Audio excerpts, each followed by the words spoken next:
ప్రముఖ పుణ్యక్షేత్రం శ్రీశైలం ఉగాది సందర్భంగా భక్తులతో కిటకిటలాడింది. ఉగాది బ్రహ్మోత్సవాల్లో కర్ణాటక భక్తులు పెద్ద సంఖ్యలో పాల్గొనడం ఆనవాయితీ. శ్రీశైలం మల్లన్నను తమ ఇంటి అల్లుడుగా కన్నడ ప్రజలు భావిస్తారు. అందుకే పుట్టింటి నుండి సారెలు తెచ్చి సమర్పిస్తూ ఉంటారు. ఇక ఈ సీజన్లో శ్రీశైలంకు వచ్చే భక్తుల్లో తెలుగు వారి కంటే కన్నడిగులే అధికమంటే అతిశయోక్తి కాదు.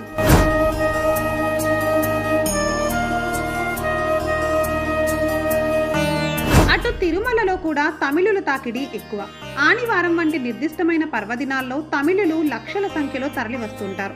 తిరు అన్న పదమే తమిళ పదం. అంతేకాదు, ఇక్కడ దేవాలయాన్ని మొదటిగా నిర్మించింది తమిళ మహారాజు తొండమాన్ చక్రవర్తి.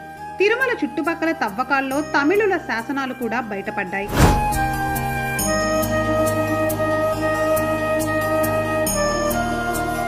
అటు విశాఖ శివారు సింహాచలం క్షేత్రానికి ఒడిశా, ఛత్తీస్గఢ్ నుండి భక్తులు పెద్ద సంఖ్యలో తరలి వస్తారు.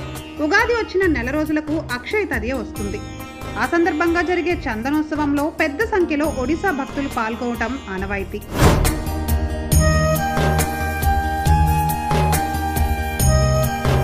ఇటువంటి ఉదాహరణల ద్వారా మనం భారతదేశ సమైక్యతను తెలుసుకోవచ్చు. భాషలు, సంప్రదాయాలు వేరు అయినప్పటికీ భారతీయులంతా ఒకే జాతి అన్న సత్యం గుర్తించవచ్చు.